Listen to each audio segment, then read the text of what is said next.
आप बैंक जा रहे हैं करेंट और सेविंग अकाउंट ओपन करवाने के लिए, तो रुकिए, कुछ अच्छी जानकारियां और कुछ राज की जानकारियां आज मैं आपको सेविंग अकाउंट और करेंट अकाउंट पे बताऊंगा। तो नमस्कार दोस्तों, आप सबका स्वागत है बैंकिंग गुरु आशीष के इस चैनल पर। मैं आशीष बैंकर आज आप सभी को अकाउंट्स के बारे में बताऊंगा कि नॉर्मली तो कई प्रकार के अकाउंट्स होते हैं, लेकिन जो नॉर्मली सबसे ज़्यादा प्रचलित है वो है करेंट अकाउंट और सेविंग अकाउंट। तो आज का जो ये वीडियो है ये सिर्फ बिजनेसमैन के लिए नहीं बल्कि स्टूडेंट्स के लिए, जो महिलाएं हैं उनके लिए, जो आम पब्लिक है, क्योंकि सभी का कहीं ना कहीं एक अकाउंट होता ही है। तो उसी पर आज मेरा ये वीडियो आधारित है। तो आज जो मैं आपको बताने जा रहा हूँ वो करेंट अकाउंट और सेविंग अकाउंट के बारे में। और भी अदर अकाउंट होते हैं जिसका मैं बाद में आपको इस पर वीडियो बनाऊंगा। जो नॉर्मली सबसे ज़्यादा जो प्रचलित में होता है वो है सेविंग अकाउंट, और इसकी जानकारी जो है बहुत कम लोगों तक पहुंचती है कि किस टाइप की जो अकाउंट्स जो है वो बेहतर है। नॉर्मली आप देखते होंगे कि आपके अकाउंट से हिडन चार्जेस कट रहे हैं, आपको मिनिमम बैलेंस की चार्जेस कट रहा है, कुछ अदर चार्जेस कट रहे हैं, जबकि आपको उस चार्जेस के लिए नीड नहीं है, कटवाने की नीड नहीं है, बट फिर भी कट रहे हैं। इसका कारण यही है कि आपको पास उतनी नॉलेज थी नहीं। आप बैंक में गए, बैंक में सीधे जाकर के आपने सिंपल एक सेविंग अकाउंट ओपन करवा लिया। तो आज का मेरा जो टॉपिक है वो पहले सेविंग अकाउंट पे बात करते हैं।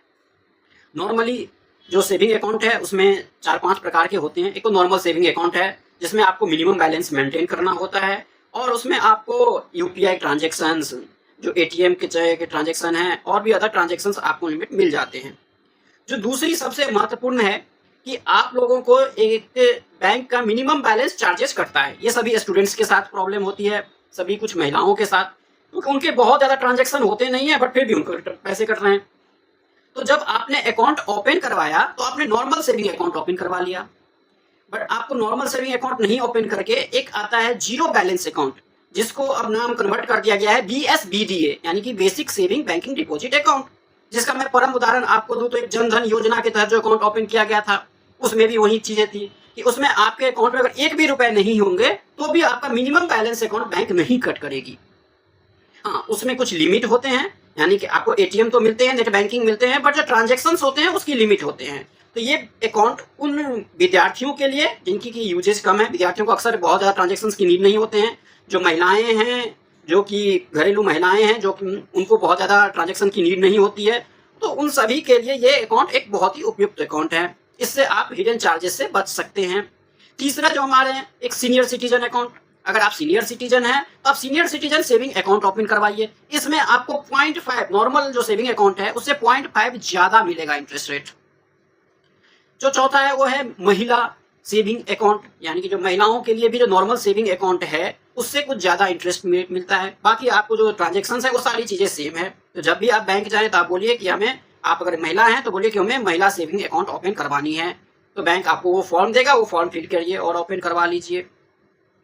और जो उसके बाद जो सैलरी पर्सन आ गए उनके लिए एक सैलरी अकाउंट होता है, जो कि आपके जो डिपार्टमेंट है वो आपको सैलरी अकाउंट ओपन करके देता है। इसमें मंथली सैलरी आते रहते हैं और आपको इसके हिसाब से आपको एटीएम भी मिल जाता है, आपको नेट बैंकिंग की फैसिलिटी मिल जाती है, आपको ट्रांजेक्शन्स के अनलिमिटेड ट्रांजेक्शन्स का लिमिट मिल जाता है।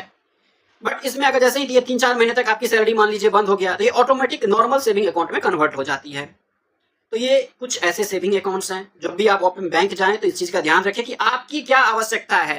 हमेशा बैंक से आप वही चीजें मांग करिए। नॉर्मली बैंक आपको बताएगा नहीं, क्यों? क्योंकि सबका अपना अपना बिजनेस टारगेट होता है। सेविंग अकाउंट और करेंट अकाउंट ओपन करने के हर एक बैंकर्स की एक टारगेट होती है, और जो BSBDA अकाउंट है वो उनकी बिजनेस में अकाउंट होते नहीं है। तो वो तो नॉर्मली आपको जब भी आप जाएंगे तो आपको नॉर्मल सेविंग अकाउंट ही ओपन करके देंगे, जिसमें आपको मिनिमम बैलेंस मेंटेन करना होगा। वो मिनिमम बैलेंस हर बैंक का अलग अलग होता है। तो जब भी आप जिस भी बैंक में जाएं अपनी जरूरत के हिसाब से जरूर एक बार हमारी वीडियो देखें और इसके हिसाब से आप जाकर उनसे बात करिए और आपकी अकाउंट ओपन हो जाएगी। अब आते हैं जो करंट अकाउंट। जो करंट अकाउंट क्या है? तो जी, ये करंट अकाउंट हमारे बिजनेसमैन भाइयों, व्यापारियों, इन सभी के लिए है।